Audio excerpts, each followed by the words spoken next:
French President Emmanuel Macron announced that France will launch a voluntary military service program in summer 2026.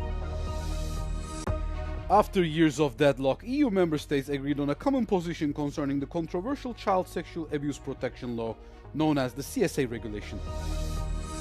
The Bulgarian government withdrew a controversial budget draft on Thursday morning after thousands of protesters swarmed the capital Sofia the night before to oppose it. France will launch a voluntary military service program in summer 2026, President Emmanuel Macron announced on Thursday. The scheme will recruit 18 and 19-year-olds selected during a day of mobilization based on their motivation and the needs of the armed forces. Volunteers will serve for 10 months, beginning with 1 month of initial training in basic military skills and weapons handling, followed by 9 months in a military unit deployed only on French territory. Nous ne pouvons pas revenir au temps de la conscription, mais nous avons besoin de mobilisation. Mobilisation de la nation pour se défendre, pas contre tel ou tel ennemi, mais pour se tenir prête et être respectée. Macron said the program aims to enroll 3,000 young people in 2026, rising to 10,000 by 2030 and 50,000 by 2035. France's military currently comprises around 200,000 active personnel and over 40,000 reservists, making it the second largest in the European Union, just behind Poland.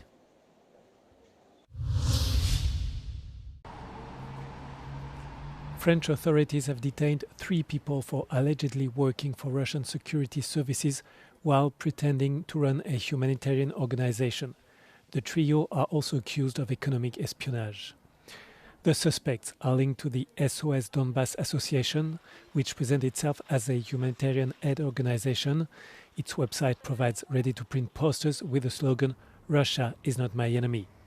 2 of the people arrested are leaders of the association. The charges they face are punishable by up to 10 years in prison and hefty fines. The 3rd person is suspected of having put up posters in September on the Arc de Triomphe with the words, "Say thank you to the victorious Soviet soldier." He is said to have reported to the SOS Donbass Association. A 4th suspect has been placed under judicial supervision and must regularly report to the police. EU member states agreed on Wednesday on a common position concerning the controversial child sexual abuse protection law, known as the CSA regulation. The measures aim to systematically remove illegal and harmful content by creating a new EU center on child sexual abuse, empowering authorities to oblige companies to block or remove such material. Following years of deadlock, the Danish presidency secured a compromise that removes mandatory scanning of private end-to-end encrypted communications by authorities. However, platforms like Facebook, Messenger or Instagram would still be allowed to voluntarily scan messages themselves. Critics remain concerned, with former Pirate MEP Patrick Breyer calling the deal a Trojan horse that legitimizes voluntary mass surveillance by US corporations.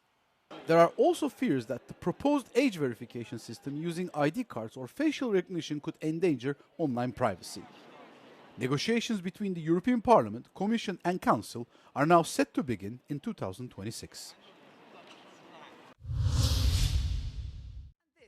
Is Europe Today. In an interview with Euronews and the morning show Europe Today, EPP Group MEP and former general of the Estonian army Riho Terras said that Trump's 28-point so-called peace plan for Ukraine would equate to Kyiv's capitulation. The US-backed plan presented last week to Ukraine calls on it to cede the eastern Donbass region to Russia, limits the size of the Ukraine's armed forces to 600,000 and bars Kyiv from joining NATO. Well, the Americans believe everything what Putin says. What do you mean by that? I'm very surprised that Trump runs like an errand boy for the Putin's capitulation plan, which we have seen 28-point plan, which was a clear Russian plan how to capitulate, to make Ukraine to capitulate. It has nothing to do with the reality, and it violated all the international rules and regulations we have had till now. The MEP agreed with European Commission President Ursula von der Leyen, who warned in a speech to MEPs on Wednesday that Russia's playbook has not changed, with Ukraine being just the start. Russia only understands power. That means what? It means that we need to get ourselves much more powerful on the military side. We need to act in support of Ukraine. We need to send finances and weapons to Ukraine. We need to show Russia there's no way that Russia can go further. Ukraine has called on its partners to allocate 0.25% of their GDP to military support for Ukraine in 2026. Terras agreed that the EU could do more and is already late in providing the necessary financial support for Ukraine.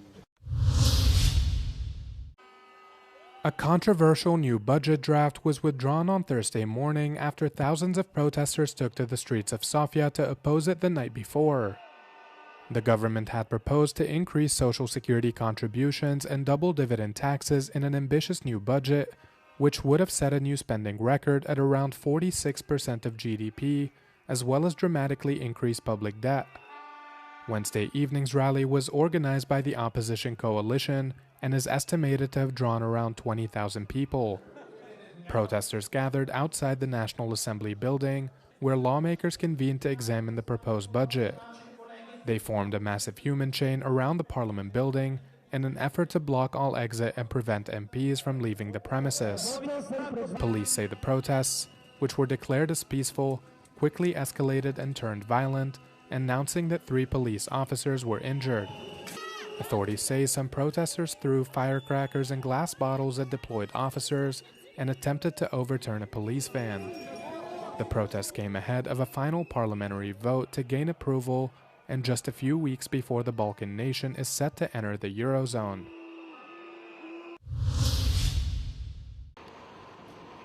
Over 18,700 Russians, Moldovans, and Ukrainians have been granted fictitious residences in Romania, according to the prosecutor's office.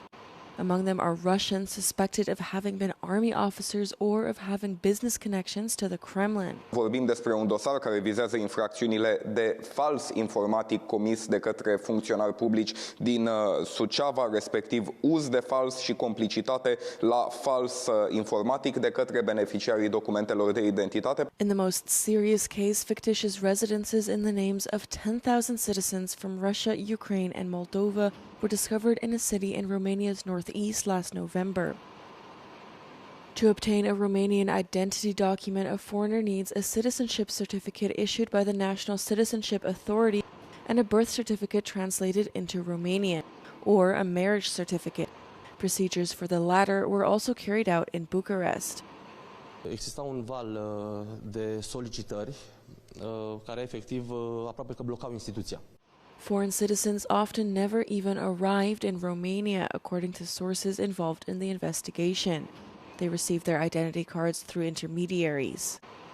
Several officials and even former employees of the Ministry of the Interior are under investigation or have been brought to trial for allowing citizens of Russia, Ukraine, and Moldova to obtain Romanian identity documents that gave them access to the Schengen area. Firefighters are battling one of Hong Kong's deadliest modern blazes for a second day on Thursday, fighting to control the fire that blackened several high-rise towers and killed at least 55 people.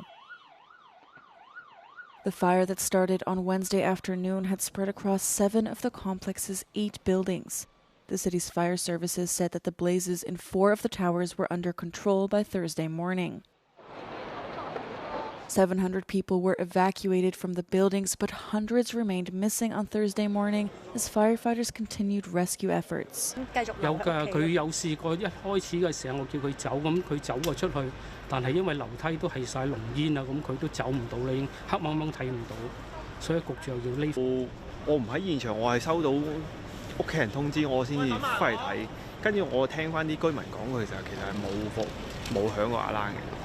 Authorities suspected some materials on the exterior walls of the high-rise buildings did not meet fire resistance standards, allowing the unusually fast spread of the fire. 3 men, the directors and an engineering consultant of a construction company, were arrested in connection with the fires and are being investigated for manslaughter.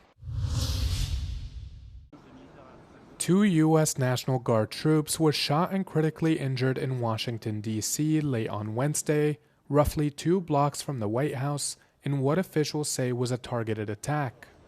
The soldiers were deployed by U.S. President Donald Trump as he mobilized Guard troops from the state of West Virginia.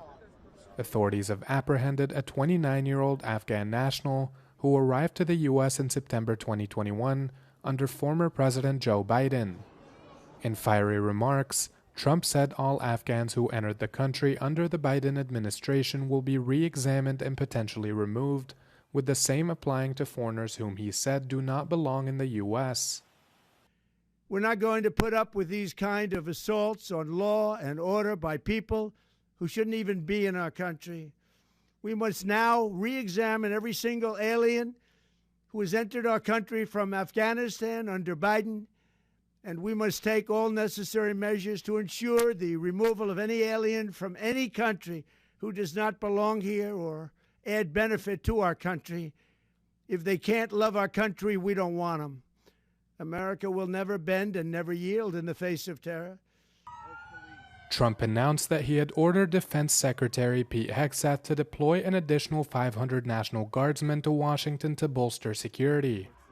There are currently around 2,200 National Guard troops deployed to the U.S. Capitol from several states. Trump has vowed to further crack down on immigration following this incident, which he described as, quote, the single greatest national security threat.